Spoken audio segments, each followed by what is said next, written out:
With the e-invoicing system stepping into its second year, most of us working in large corporates find ourselves still stuck in some or other doubts about e-invoicing and its implementation.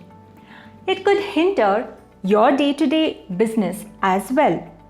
But don't worry, we have compiled a few most frequently asked questions by our viewers to help you learn. Hello and welcome. I'm Annapurna from Clear, India's largest tax and financial services platform. Team Clear serves more than 2,000 large enterprises and well-known brands. Welcome back to our channel, and if you happen to be new here, I have an exciting announcement for new subscribers. We have an exclusive free GST compliance calendar for you that will help you stay 100% compliant without any stress. To claim it, subscribe to our channel right now and let us know in the form provided in the description below. Without ado, let me begin answering the most commonly asked e-invoicing queries by our viewers one by one. How to calculate the turnover for the purpose of checking if e-invoicing applies to your business. Is it with GST or without GST? Does it include all transactions or is there some concession for exempt or tax-free supplies? For registered persons whose aggregate PAN level annual turnover in any preceding financial year from 2017-18 onwards is more than the prescribed limit, currently at Rs 50 crore, then e-invoicing becomes mandatory. So calculating the turnover becomes crucial for you. The aggregate turnover is the same as what GST provisions define.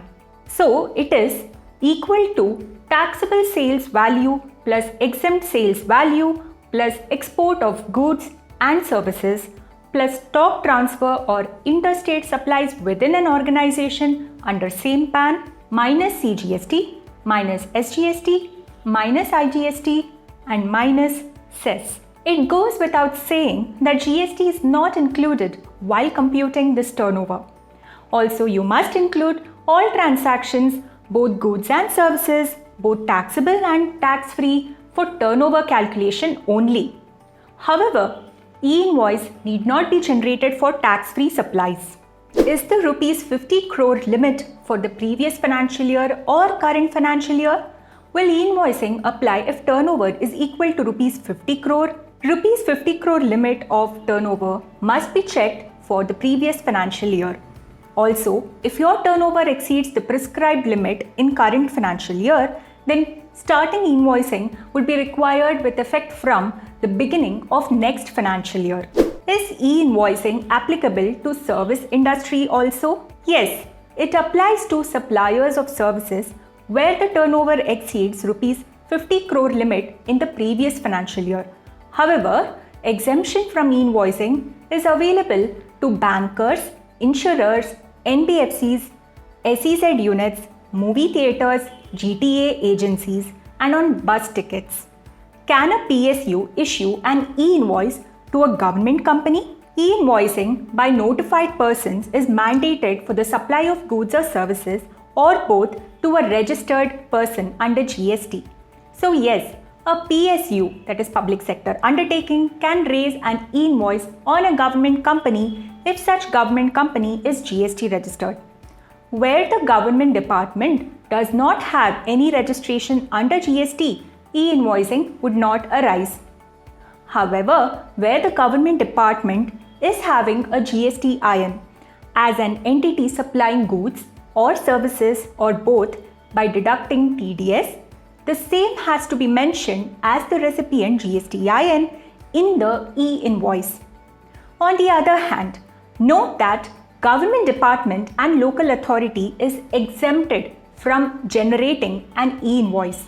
Whether high C sales turnover is to be considered for computing turnover for the purpose of checking e-invoicing applicability. So, yes, while you actually compute the turnover, high C sales also will be included as a part of the turnover calculation. However, with respect to generating e-invoices, no.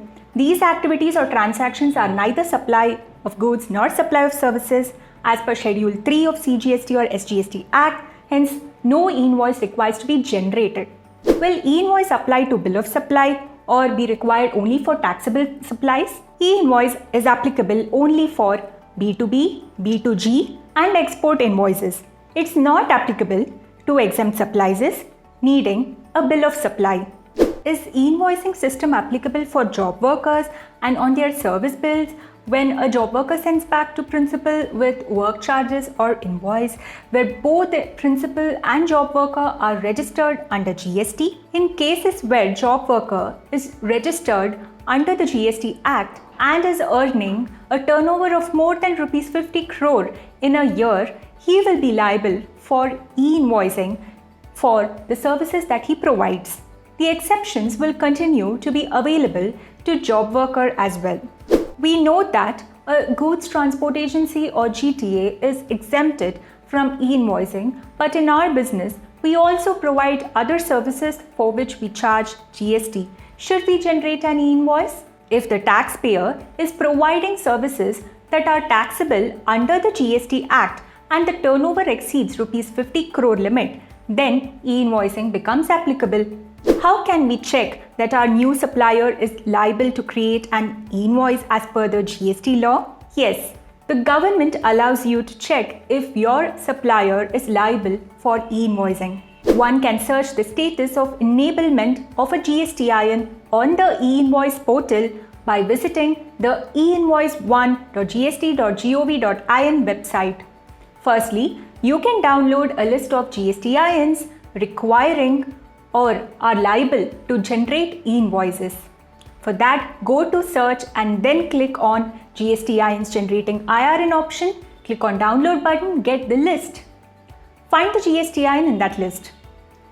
More specifically, you can also click on that particular e-invoice status of taxpayers under the search tab and enter the GSTIN of your supplier to check if e-invoicing is enabled or whether they are re-registered on the portal.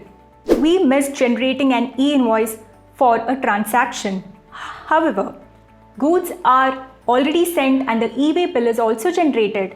Is there any remedy? Such taxpayers must still generate an e-invoice for that missed transaction.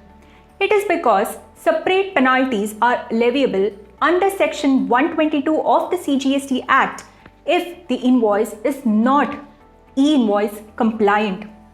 Penalty for non-issuance of invoice would be 100% of tax due or Rs 10,000, whichever is higher.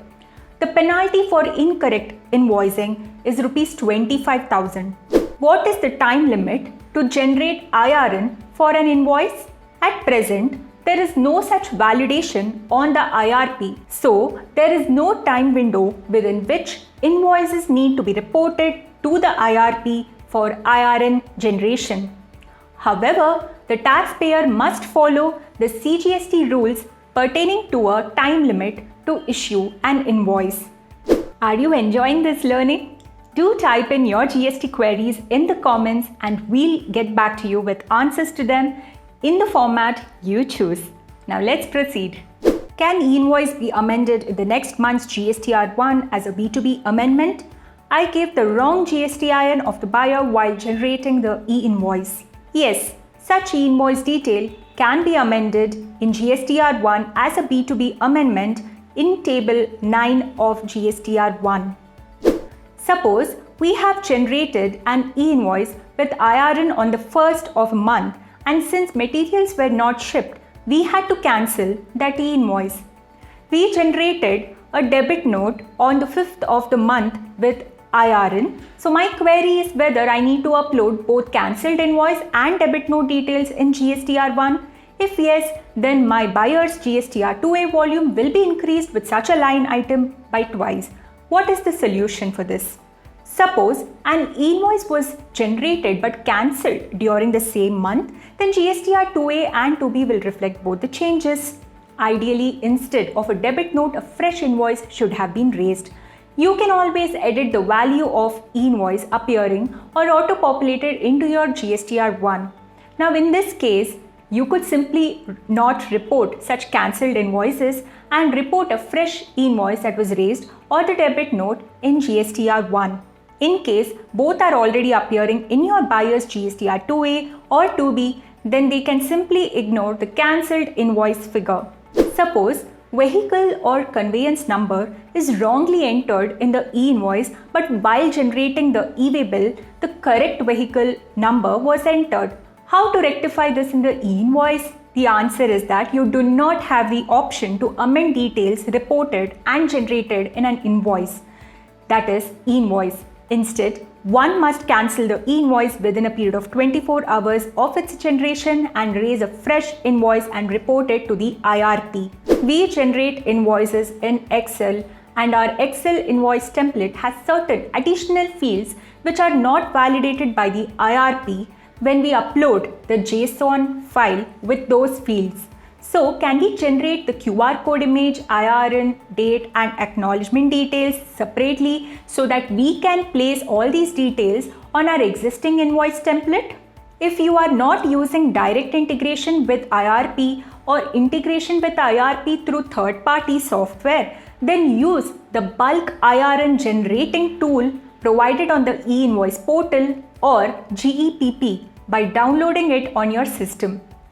You must declare invoice details in the compulsory fields marked in red that are in Excel format or template as provided by the government portal on this tool and validate it.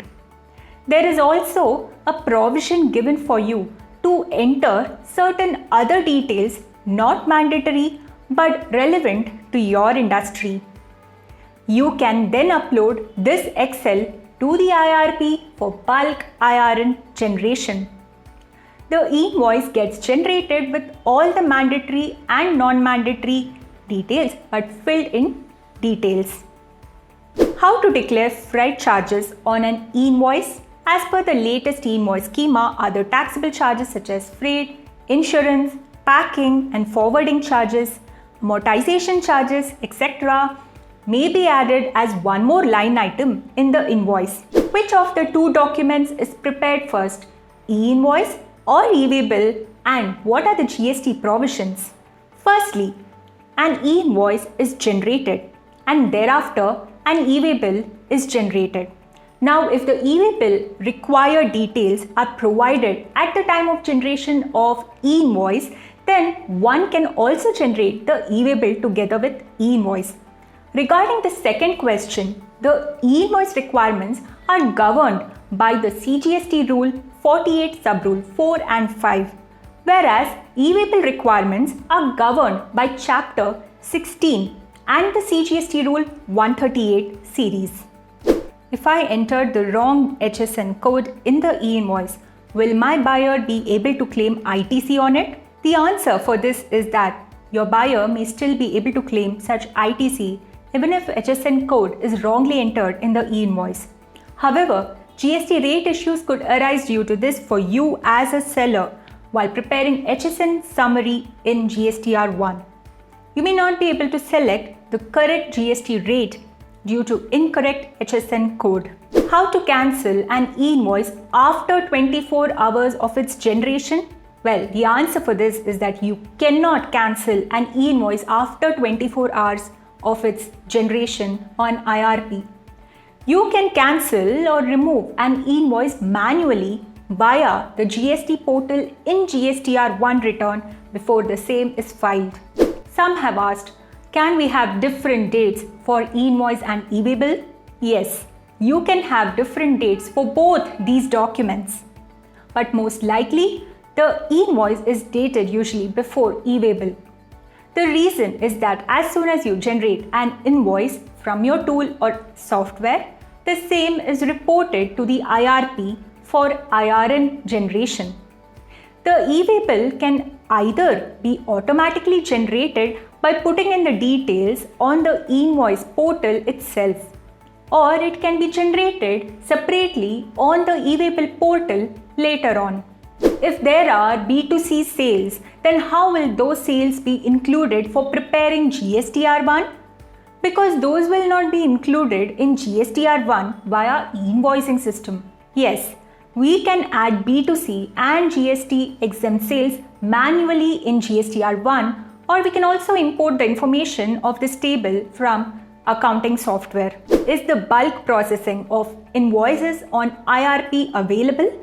We can upload only 10,000 numbers at one go. Yes, however, a third-party software and GSP such as Clear e-invoicing software which is scalable makes compliance easy for you. There is no time limit for the generation of e-invoicing as per the law. Does that mean we can generate it in one go at the end of the month, or do we have to generate one by one on a daily basis? We can't dispatch a goods without e-invoice if applicable, so we need to generate an e-invoice every day. How many copies of invoices are mandatory in the e-invoicing system? Is it like before, original for buyer, duplicate for transporter, triplicate for supplier? Yes, the invoice requirements are laid down by the GST provisions and it continues to apply even for e-invoicing. Just like before, 3 copies of e-invoices will still be needed. Original for buyer, duplicate for transporter, and triplicate for supplier. However, all this is now digital, so it's even more convenient for you. Before we end, we would like to give a big shout out to Jitendra Nahata, Anil Goyal and Vishwa Kutum Private Limited for asking questions in the comment section of our videos. So friends, now that you got some commonly asked e-invoicing queries answered for you, make sure to save this video for future reference as well. Do share it with your corporate colleagues and friends to help them gain insights. If you find the video helpful, please support us by subscribing to our channel and don't forget to fill in the form provided in the video description below to win your free gift. Thank you.